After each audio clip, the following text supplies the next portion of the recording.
Por isso eu quero, de antemão, agradecer por esse julgamento presencial, que me permite pôr às claras algumas coisas que não estão tão claras. O Gilmar Mendes tomou uma lapada de André Mendonça. Sabe por quê? Gilmar Mendes estava tentando de todas as formas achar um pretexto para soltar o pai do Vorcaro. Olha só, o maior roubo da história do país. André Mendonça falou assim, ou seja, um dos maiores roubos do país, ou pode ser um dos maiores roubos do mundo. Aí o Gilmar Mendes ficou uma hora lendo, tentando comparar esse caso contra como o caso da Lava Jato.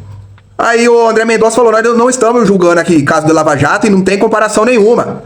O fato é o seguinte, eu não estou indo por causa de delação, eu estou indo através das investigações. Colocou Gilmar Mendes no bolso, ele começou a gaguejar, começou a falar fino, veja só a lapada, que é impressionante, foi bonita e linda de se ver, veja só. Um princípio dos investigados não é investigar a Madre Teresa de Calcutá. São pessoas que cometeram graves erros ou supostamente cometeram ilícitos. Mas isso não lhes retira, não os torna desapropriados dos direitos fundamentais. Por isso eu quero, de antemão, agradecer por esse julgamento presencial, que me permite pôr às claras algumas coisas que não estão tão claras, quiçá questões até ocultas. E é interessante porque eu me recordo de uma conversa, ministro Gilmar, com Vossa Excelência, assim que, para ser indicado para o Supremo.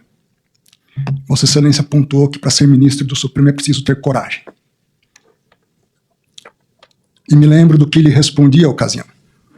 Não tenho medo da morte, quanto mais de ser ministro de um tribunal. Não tenho medo de combater o crime, aplicando a lei.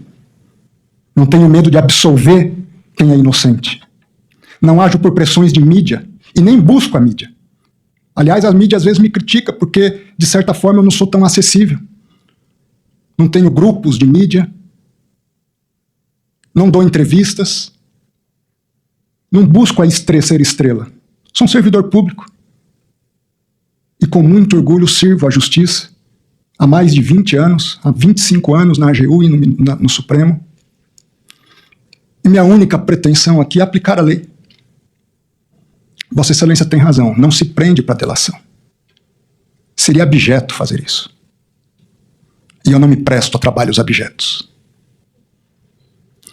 Se prende se está praticando crime, se está obstruindo a justiça, se está tentando ocultar provas, se há uma continuidade delitiva, para isso se prende.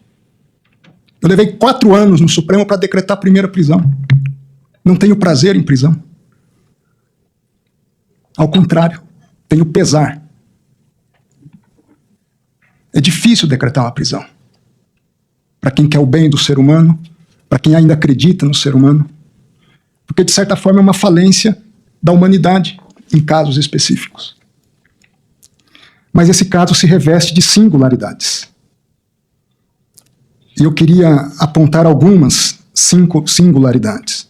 Antes de adentrar em questões específicas, sobre possíveis vazamentos. Nos meus autos, todo vazamento é apurado.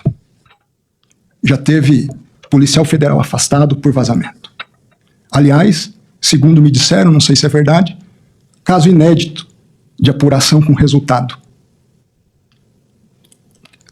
Ao mesmo tempo, quando havia risco de vazamento na CPI, eu imediatamente mandei devolver o material para a Polícia Federal, para evitar vazamentos. Sobre transferências de presos. Eu me lembro, foi um choque para todos nós, a morte do Sr. Felipe Mourão, conhecido como Sicário. Me custou acreditar que fosse um suicídio. Infelizmente eu tive que ver a cena dura, doutora Cláudia. Ver um ser humano tirando a própria vida. Lamentável, mandamos investigar, ministro Cássio, com a suspeita de que pudesse ter sido uma queima de arquivo, alguma coisa do tipo. Mas todos os indicativos até agora da Polícia Federal indicam que não foi isso, que foi um ato voluntário dele. As razões nós não sabemos ao certo, mas não há um elemento de instigação que tenha sido verificado para a prática de um ato atentatório contra a própria vida. Naquele momento, a Polícia Federal, muito preocupada, entra em contato com o meu gabinete, comigo.